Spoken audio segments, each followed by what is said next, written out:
The Velkaran Confederacy had stood for 12,000 years, and in all that time, they had never known war like this. Ambassador Sylveth ran through the burning streets of her capital city, her long silver robes torn and covered in ash, her 4 eyes streaming with tears that evaporated in the heat before they could fall, and her heart breaking with every step she took around her. The great crystal towers of Velkora Prime were falling one by one, each collapse sending shockwaves through the ground that knocked survivors off their feet. And each tower that fell took with it thousands of years of history and millions of lives that had sheltered within. She was a Valiath, one of the 7 species that made up the Confederacy, and her people were empaths who could feel the emotions of others as clearly as they felt their own. And right now, that gift had become a curse beyond imagination. Every death screamed through her mind like fire. And there had been so many deaths already, billions of her people crying out in terror and pain before falling silent forever. And she could feel each one of them like a knife being driven into her soul. The Kreth had come without warning 3 weeks ago, their massive hive ships appearing at the edge of the system like a swarm of metal locusts. And the Velkons had tried to communicate with them, had tried to offer peace and friendship and trade, because that was what the Confederacy had always done. But the Kreth did not want peace, and they did not want friendship, and they certainly did not want trade. They wanted only one thing, and that thing was death. The first orbital bombardment had killed 2 billion people in less than an hour, and Sylveth had been in the Grand Council chamber when the ceiling had collapsed and buried the other 11 council members under tons of crystal and stone. And she had only survived because she had stepped out to take a communication from her daughter who had been on the northern continent when the Kreth landed their ground forces, and who had sent one final message before the line went dead. A message that simply said, "I love you, Mother. Please survive." Sylveth did not know if her daughter was alive or dead, and that uncertainty was perhaps the cruelest torture of all. She reached the entrance to the Grand Archives, the oldest and most sacred building on the planet, where the accumulated knowledge of 100 civilizations were stored in crystal matrices that could survive almost anything. And she saw that the great doors had been blasted open, and bodies lay scattered across the entrance plaza. Some of the bodies were Veleth, scholars and archivists who had tried to protect the knowledge within, and some of the bodies were Kreth, twisted insectoid creatures with too many limbs and mandibles that dripped with venom. And she felt nothing from the Kreth bodies at all, just a cold, empty void where emotion should have been. She stepped over the corpses and entered the archives, her feet crunching on broken crystal, and she made her way to the deepest level where the emergency beacon was kept, a relic from the earliest days of the Confederacy, when the founders had feared that someday a threat might arise that they could not face. Alone, the beacon had never been activated in 12,000 years, because the Confederacy had always been able to solve its problems through diplomacy and cooperation and mutual understanding. And Sylveth had grown up believing that violence was a primitive thing that civilized species had evolved beyond. She had been so naive, and now her naivety had cost her people everything. The beacon chamber was untouched, protected by doors that even Kreth weapons could not breach. And Sylveth placed her hand on the activation panel and felt the ancient machine hum to life. Beneath her touch, a holographic interface appeared before her, asking her to record her message, and she stood there for a long moment trying to think of what to say, how to put into words the horror that had befallen her people and the desperate hope that someone, anyone, might hear and might care. She opened her mouth and began to speak, her voice shaking but growing stronger as she continued. "To any who receive this message, my name is Sylveth, and I am the last surviving member of the Velkoran High Council, and I am begging for your help. Our worlds are burning and our people are dying, and the enemy that attacks us cannot be reasoned with and cannot be stopped by anything we possess. They call themselves the Kreth, and they have already destroyed 17 of our colonies. And now they are here on our homeworld, finishing what they started. We are not warriors, and we never have been. And we always believed that peace was possible with any species if only we tried hard enough to understand them. We were wrong. And that mistake has cost us nearly everything. I do not know who will hear this message. And I do not know if anyone who hears it will care about the fate of a species they have never met. But I am asking anyway. Because hope is all I have left. Please, if there is any mercy in this universe, if there is any species out there who has the power to stand against this darkness, we need you. We need you now, before it is too late. Before the Kreth finish their work and move on to their next victims. Please help us. She ended the recording and pressed the transmission button. And the beacon sent her message racing outward at speeds faster than light, spreading across the galaxy like ripples in a pond, reaching toward every star and every planet where intelligent life might dwell. Then she sank to her knees and wept, because she knew in her heart that no help would come, that the galaxy was too vast and too uncaring and too afraid of the Kreth to risk anything for a dying species above her. The sky turned red as another city died, and the screams of the dying echoed through her mind like a chorus of the damned. But somewhere, far across the galaxy, in a place that had been forgotten by the rest of civilized space, her message was received by ears that had been waiting a very long time for exactly this kind of calend in the darkness between the stars. Something ancient and terrible and wonderfully human began to wake. Admiral Helena Vance sat in her command chair deep within the hollowed-out shell of what had once been Jupiter, reading the Velkaran distress signal for the third time. And her expression did not change, even as her officers watched her with growing tension. "How old is this signal?" she asked, her voice calm and measured. 14 hours. "Admiral," her communications officer replied, "it took that long to reach us through the relay network we have hidden in the outer territories."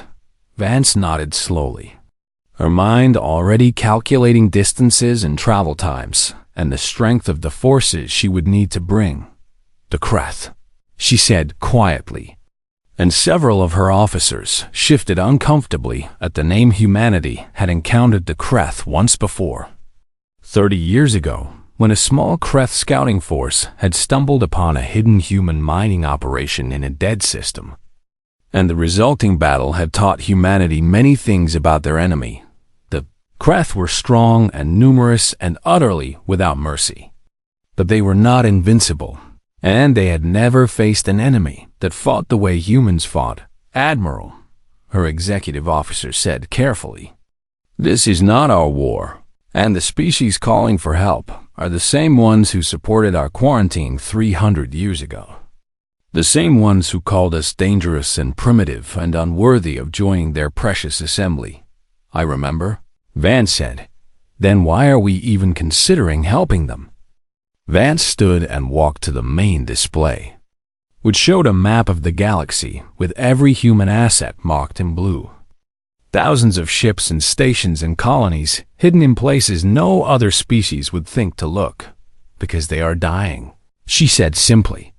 And because we have the power to stop it, and because if we do nothing then we become exactly the monsters they always said we were. She turned to face her officers, and her eyes were hard as steel. 70 years ago, the galaxy abandoned us, and we survived anyway. And we built something incredible in the darkness. And now we have a choice about what kind of species we want to be. We can hide here forever, nursing our grudges and watching civilizations burn. Or we can show the galaxy what humanity truly is, she smiled. And it was not a kind smile. "Wake the Armada and tell them we fly to war." In the halls of galactic power, humanity had become nothing more than a ghost story. A cautionary tale told to young diplomats about the dangers of allowing primitive species to advance too quickly. 300 years ago, the humans had burst onto the galactic stage like a storm.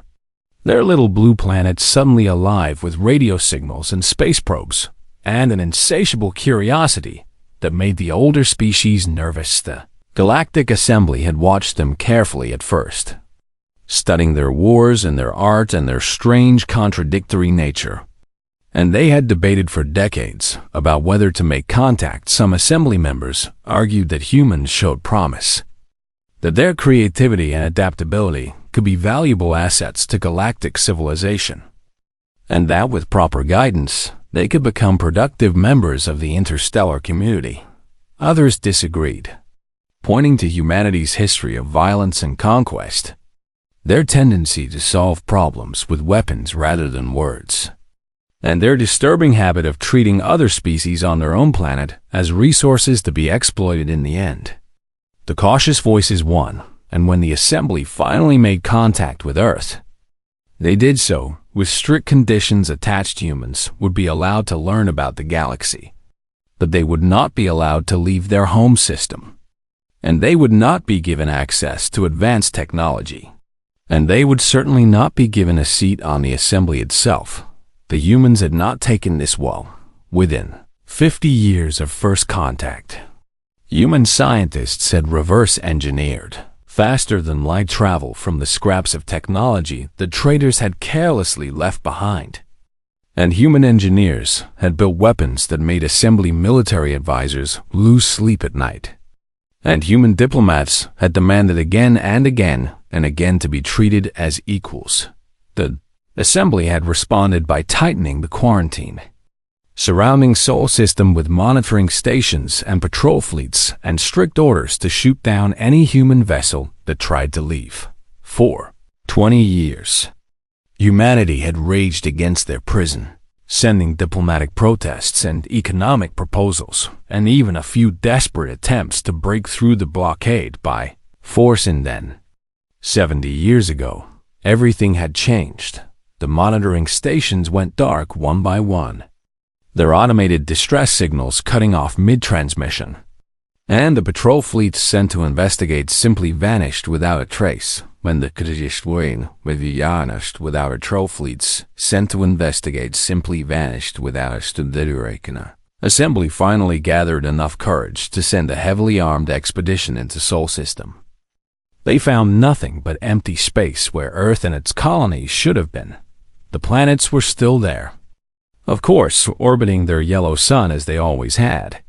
But every sign of human habitation was gone. Every city and every satellite and every ship. As if humanity had simply packed up and left, the assembly declared that the humans had destroyed themselves, probably through some catastrophic war or technological disaster. And they designated Sol system as a forbidden zone and moved on with their lives. But rumors persisted in the dark corners of the galaxy, whispered by traders and smugglers and explorers who ventured into regions that respectable species avoided. They spoke of human ships glimpsed in the void between galaxies, sleek black vessels that appeared from nowhere and vanished just as quickly. And they spoke of hidden colonies in rogue planetary systems that drifted through the cosmos untethered to any star. They spoke of a ghost fleet being built in the darkness, an armada of terrible power assembled by a species that had learned to hate the galaxy that had rejected them. Most sensible beings dismissed these stories as fantasy, the fevered imaginings of beings who had spent too long in deep space. But some who heard the tales wondered if perhaps there was truth hidden within the myth. Admiral Helena Vance knew the truth. Because she had helped build it, she stood now in the command center of Fortress Sol, the massive military installation that humanity had constructed inside the gas giant Jupiter, hollowing out the planet's core and filling it with shipyards and weapons factories and training facilities around her. Thousands of officers and technicians worked at their stations, coordinating the most powerful military force the galaxy had ever seen. An armada that had taken 70 years and 3 generations to complete. 12,000 warships waited in hidden positions throughout the galaxy, each one equipped with technology that the assembly could not even imagine. Weapon systems that human scientists had developed in secret while the rest of the galaxy forgot they existed.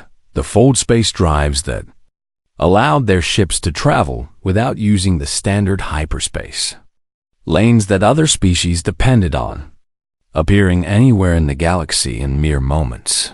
The kinetic accelerators that could launch projectiles at significant fractions of light speed, turning simple metal rods into weapons of devastating power. The singularity bombs that could create miniature black holes, collapsing enemy vessels into points smaller than atoms, and most importantly, the soldiers who crewed these ships, men and women who had been raised from birth to fight, who had trained in simulations of every possible battle scenario, who feared nothing and regretted nothing and would die before they surrendered humanity, had used their exile well.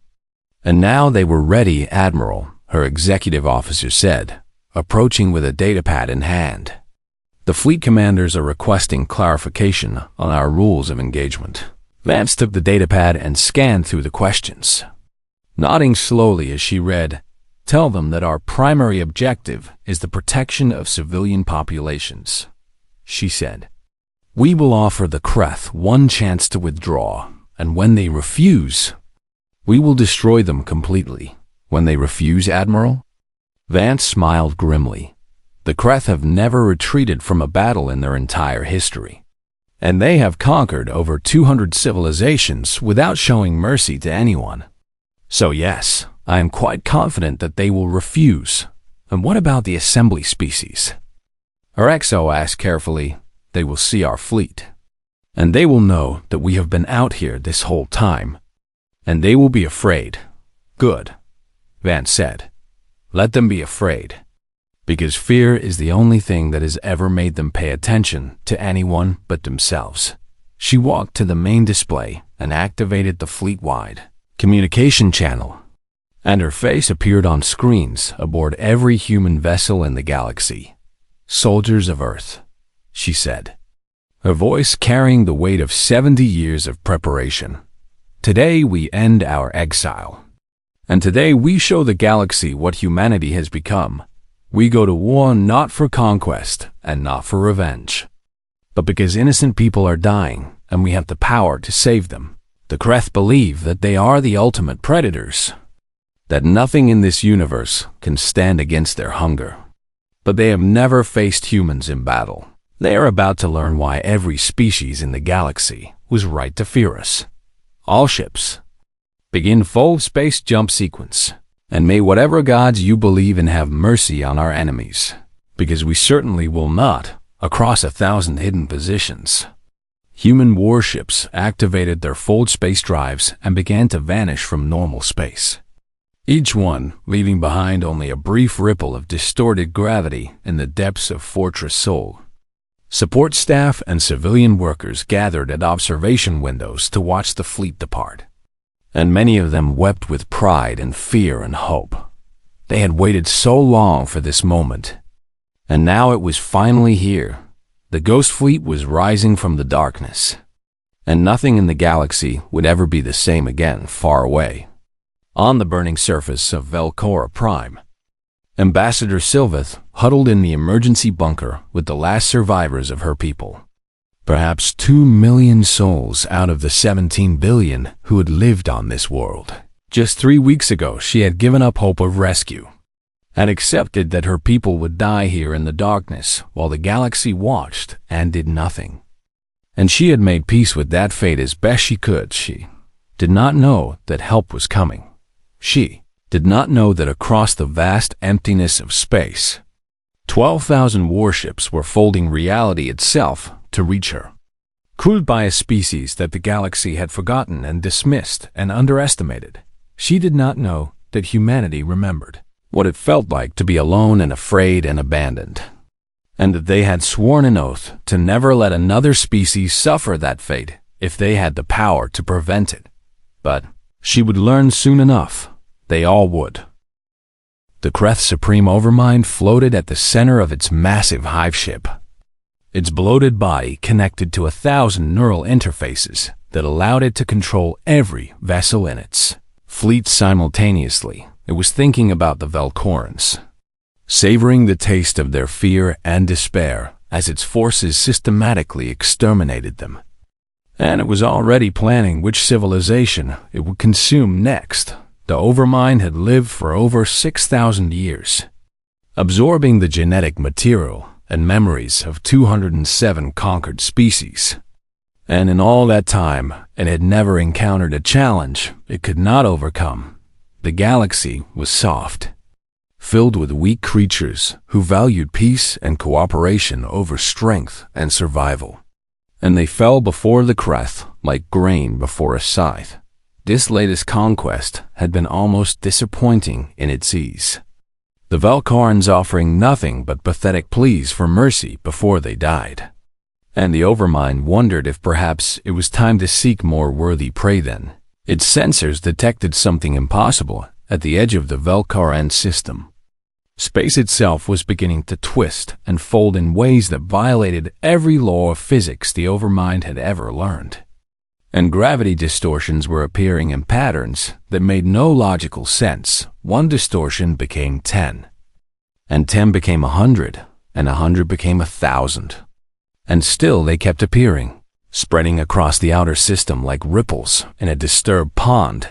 The Overmind focused its vast intelligence on the readings, trying to understand what was happening. And then the first ship emerged from folded space, and everything changed. It was enormous, nearly 3 kilometers long, angular, and black and bristling with weapons that the Overmind could not identify. And it moved with a grace that should have been impossible for something of its size. Behind it came more ships, cruisers and destroyers and carriers, each one as black as the void between stars, each one bearing the same symbol on its hull, a blue and green circle that they, Overmind's stolen memories, eventually identified as the planet Earth. But that was impossible, because the humans had been destroyed 70 years ago, wiped out by their own foolishness as all primitive species eventually were. And there was no way they could have built a fleet like this. More ships kept emerging from fold space, thousands of them now forming into battle formations with a precision that spoke of decades of training and preparation. And the Overmind felt something it had not experienced in millennia. It felt uncertainty, a transmission cut across every frequency in the system, overwhelming Kreth communication networks with its sheer power. And a human face appeared on every screen, a woman with gray hair and cold eyes and an expression that promised violence. "This is Admiral Helena Vance of the United Earth Armada," the woman said, her voice carrying no fear at all. "You are engaged in the unlawful genocide of a peaceful species, and you have committed crimes against sentient life that cannot be forgiven. You have one opportunity to withdraw your forces from this system and return to your own territory.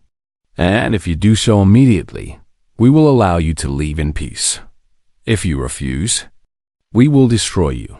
You have 60 seconds to decide." The Overmind processed this ultimatum with something approaching amusement, because no species had ever given the Kreth orders, and no species had ever threatened them and lived to repeat the mistake. It sent a command through its neural network, and 15,000 Kreth vessels broke formation and accelerated toward the human fleet, their weapons charging and their crews hungry for battle. The human admiral watched the Kreth response on her tactical display, and her expression did not change at all. "They always choose the hard way," she said quietly. "All ships, engage at will." The Battle of Velkar Prime began. Human kinetic accelerators opened fire first, launching dense metal projectiles at velocities that turned them into weapons of terrible destruction. And the first wave of Kreth ships simply ceased to exist as the rounds tore through their biomechanical hulls. The Kreth returned fire with their acid torpedoes and plasma beams, weapons that had melted the defenses of 100 civilizations. But human shields absorbed the attacks with contemptuous ease, technology that the Kreth had never encountered before. Fighters poured from human carriers, small agile craft piloted by actual humans rather than automated systems. and they danced through the Kreth formations like wolves among sheep, drawing fire and creating chaos and destroying enemy vessels with surgical precision. The Overmind watched in growing disbelief as its fleet began to die. Thousands of ships torn apart in the first minutes of battle, and it realized that it had made a terrible miscalculation. These humans were not like the other species it had conquered. Soft and peaceful and unwilling to fight, these humans were predators. Apex hunters who had been forged in the fires of a harsh and competitive world. And they fought with a ferocity that the Kreth had never faced before. It sent more ships into the battle, stripping its defensive formations around Velcora Prime, throwing everything it had at the human fleet in a desperate attempt to overwhelm them through sheer numbers. But the humans did not break, and they did not retreat, and they did not show any sign of fear or hesitation. They simply kept killing. Admiral Vance stood on the bridge of her flagship, the UES Thermopylae, watching the battle unfold on her tactical display, and she felt nothing but cold satisfaction as the Kreth died. She had spent her entire life preparing for this moment, training and planning and building, and now all that work was paying off exactly as she had hoped. Admiral, her tactical officer, reported, "We have lost 112 ships so far, with another 200 damaged." Vance nodded, accepting the cost. Because war always had a cost, and she had known from the beginning that humans would die today. And the enemy? "We have confirmed kills on approximately 9,000 Kreth vessels, with another 4,000 heavily damaged, 9,000 ships destroyed in less than an hour. And the battle was only beginning. Continue the assault," she ordered. "I want their fleet broken before they can regroup." The human armada pressed forward, driving deeper into Kreth territory, and the alien ships fell back in something that almost looked like confusion. They had never retreated before, had never needed to retreat, because no enemy had ever been strong enough to make them. But now they were learning what it felt like to face a species that was just as ruthless and just as determined as they were on the surface of Velcora Prime. The survivors in the emergency bunkers felt the ground shake with the fury of the battle above, and they did not understand what was happening. Ambassador Sylveth reached out with her empathic senses, trying to feel the emotions of the beings who were fighting in orbit, and what she found nearly overwhelmed her. The Kreth felt like they always did, cold and empty and hungry, a void where emotion should have been.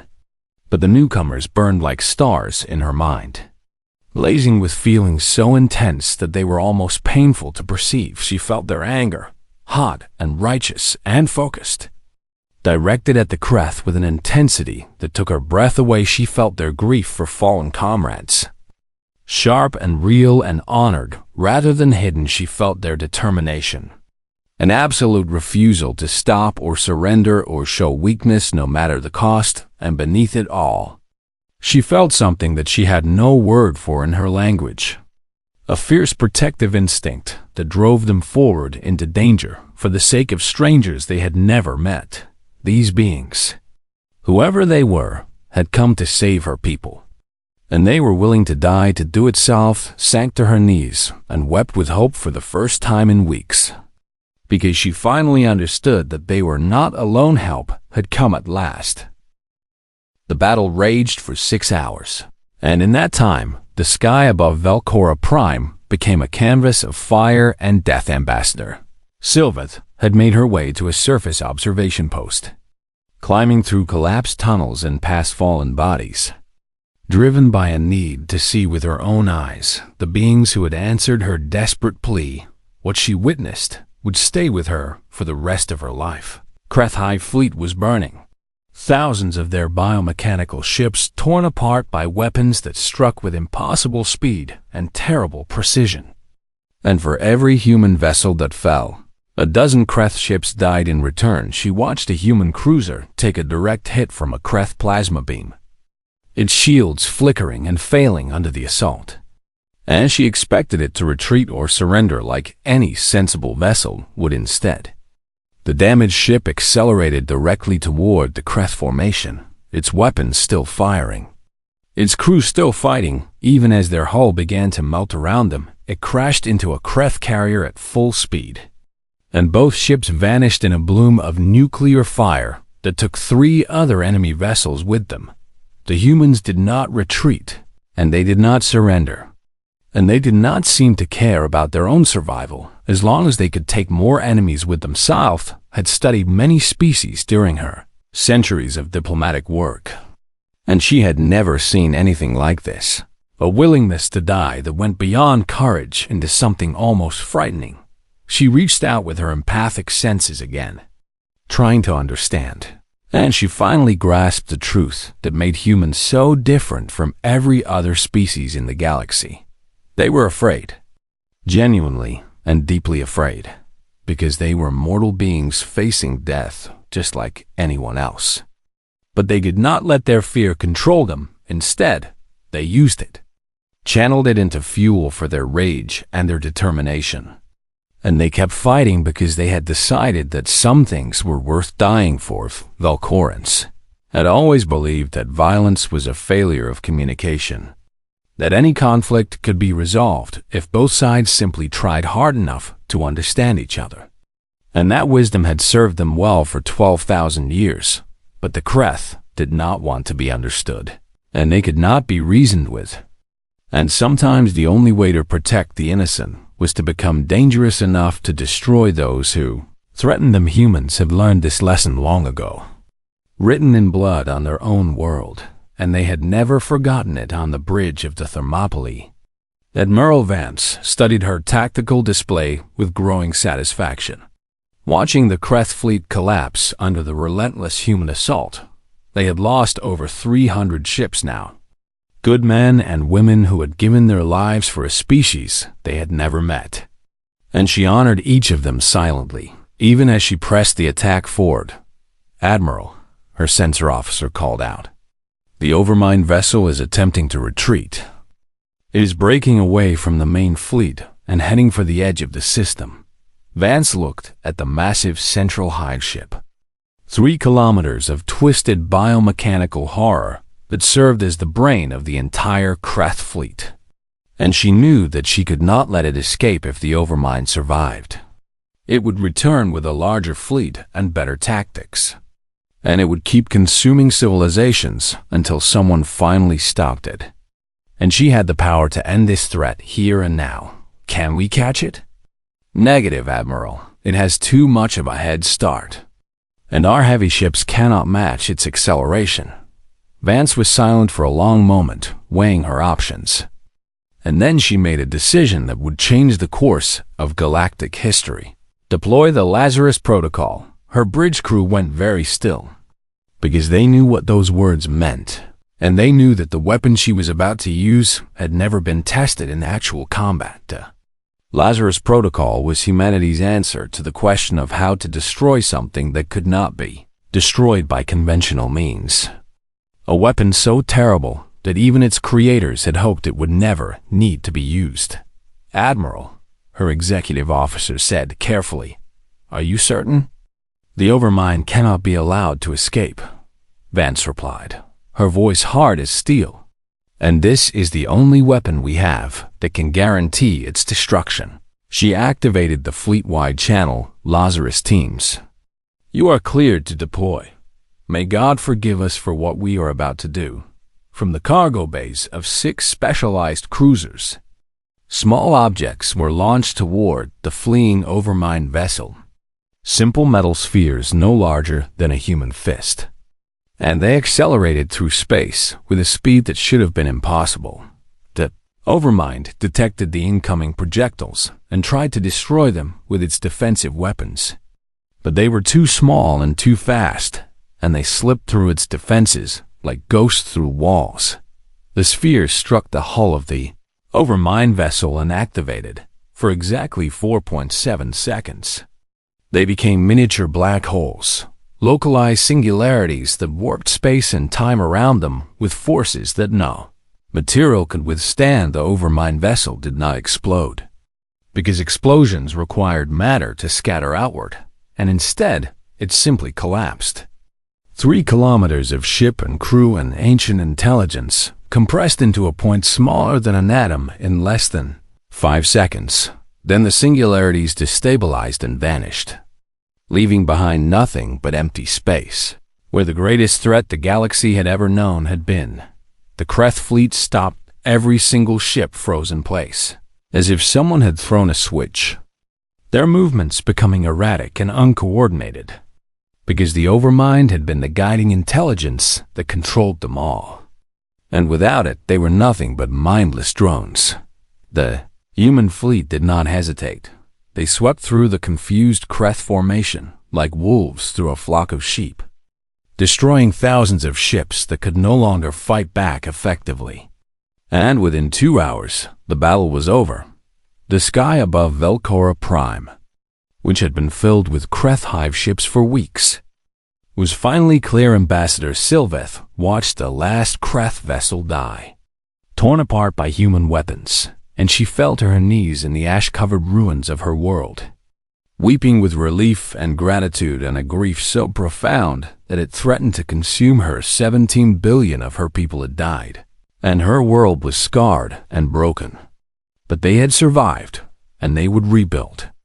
And they owed their existence to a species that the galaxy had abandoned and forgotten. A human shuttle descended through the smoke-filled atmosphere, landing near her observation post, and a door opened to reveal soldiers in black armor carrying medical supplies and food and water. A woman stepped forward, removing her helmet to reveal gray hair and tired eyes. And Sylveth recognized her from the transmission that had announced humanity's arrival. Admiral Helena Vance looked at the devastation around her, at the ruined cities and the mass graves and the handful of survivors who were emerging from their bunkers with expressions of disbelief. "I am sorry we could not come sooner," she said, and her voice carried genuine regret. Salve stared at her for a long moment, unable to speak. And then she did something that Veleth diplomats never did with strangers. She embraced the human admiral, wrapping her arms around her and holding tight.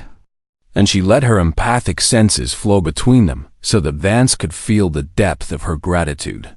"You came," Sylveth whispered, when no one else would. "You came." Vance stood stiffly for a moment, unused to such contact. And then she slowly returned the embrace. "That is what humans do," she said quietly. "We protect those who cannot protect themselves. It is who we are." The Galactic Assembly convened an emergency session for the first time in 300 years. And the topic of discussion was the species they had tried so hard to forget. Representatives from every major civilization packed the great amphitheater on the Assembly homeworld. Their seats arranged in a vast spiral, but ascended toward a domed ceiling painted with the stars of 1,000 systems.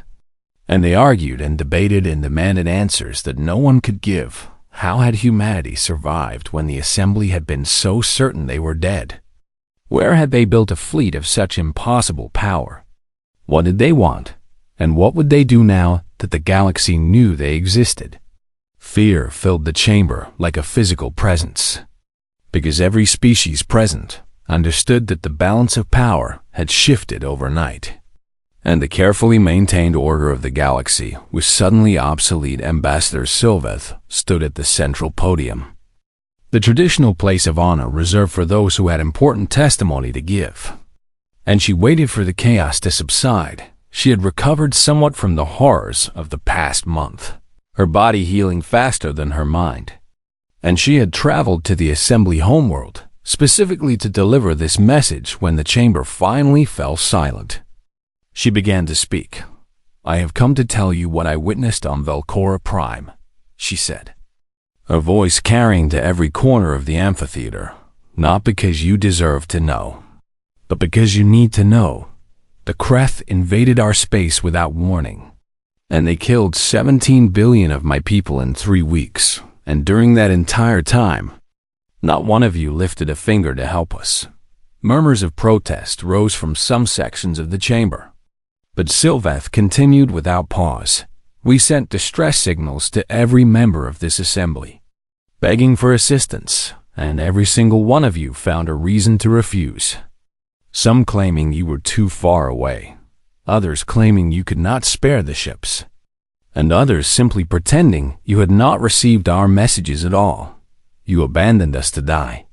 And we would have died, if not for the species you abandoned long before us. She paused, letting her words sink in. The humans came for us, honored representatives. They came with 12,000 warships, and they fought the Kreth fleet, and they won. And they asked for nothing in return. Nothing at all. After the battle, when the last Kreth vessel had been destroyed, I expected them to claim our territory as a prize of conquest. Because that is what powerful species do. That is what we have always been taught to believe. Instead, Admiral Vance came to me personally, and do you know what she said? The chamber was utterly silent. She said, "I am sorry we could not come sooner." Sylveth let the silence stretch for a long moment. Then she asked what her people could do to help us rebuild. And within days, human ships were arriving with medical supplies and construction equipment and food and clean water. And human engineers were helping us repair our infrastructure. And human doctors were treating our wounded. They have asked for no payment. And they have demanded no political concessions. And they have not tried to establish military bases or trade monopolies or any of the other things that powerful species typically demand from those they rescue. They came because we needed help. And for no other reason, a representative from one of the older species rose to speak, his voice dripping with suspicion. And you believe this altruism is genuine, Ambassador. You do not think they have some hidden agenda that they are concealing from you. Sylveth smiled sadly. I am an empath, honored representative. I can feel the emotions of others as clearly as I feel my own. And I have spent considerable time among the humans since the battle. They are not hiding anything. They are exactly what they appear to be. A species that has decided to use its power to protect the weak rather than exploit them. The chamber erupted in argument again. Some representatives insisting that this must be some kind of trick. Others demanding that the assembly take immediate action to contain the human threat before it grew any stronger. Then a new voice cut through the chaos, broadcast from a holographic projector at the center of the chamber. And every representative fell silent as Admiral Helena Vance appeared before them. She stood in her black uniform, her gray hair pulled back severely, her eyes carrying the weight of decades of preparation and weeks of warfare. And she looked at the assembled representatives with an expression that mixed contempt with something that might have been pity. You want to know what we want, she said, not bothering with diplomatic pleasantries. So I will tell you, we want to be left alone. We did not build our armada to conquer your worlds, or steal your resources, or force you to bow to human authority. We built it because you taught us that the galaxy is not kind to the weak. And we refuse to be weak any longer. She gestured at the assembled representatives. 300 years ago, you looked at humanity and saw something dangerous, something that needed to be contained and controlled. And you quarantined us to our home system like prisoners. You were right about one thing. We are dangerous. We are the most dangerous species this galaxy has ever produced. But you were wrong about what that means. Dangerous does not have to mean evil, and powerful does not have to mean cruel.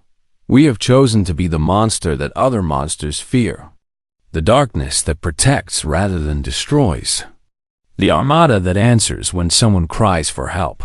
Her expression hardened. The Kreth Dominion still controls 90 star systems, and there are billions of enslaved beings on those worlds who are suffering right now while you sit here and debate. We are going to liberate every single one of them. Not for territory, not for resources, not for glory, but because it is the right thing to do. You can help us, or you can stay out of our way. But you will never quarantine humanity again. The transmission ended. Leaving the chamber in shocked silence, Ambassador Sylveth spoke one final time. I felt their emotions. Honored representatives. I know what drives them. And I can tell you that they mean every word. Humans do not fight because they hate what stands before them. They fight because they love what stands behind them. Perhaps it is time this galaxy learned what that truly means. She turned and walked out of the chamber, leaving the representatives to their fear and their confusion. And she did not look back in the weeks that followed. The human armada swept through Kreth space like a cleansing fire, liberating world after world, freeing species that had been enslaved for generations, and asking nothing in return except the chance to help some assembly species join them. Inspired by Sylveth's testimony and ashamed of their own cowardice, and together they formed a new alliance that would reshape galactic civilization for millennia to come. Others remained skeptical, waiting for the humans to reveal their true nature, waiting for the mask of benevolence to slip and expose the conquerors beneath. They would wait a very long time because humanity had not been lying, and they had not been pretending, and the galaxy was about to learn a truth that would change everything sometimes. The most terrifying thing in the universe is not a species that wants to destroy you. Sometimes it is a species that wants to protect you, and has the power to do it, and will never, ever stop. Humanity had returned from the darkness between the stars, and they had brought something with them that the galaxy had forgotten existed. They had brought hope, and nothing would ever be the same again.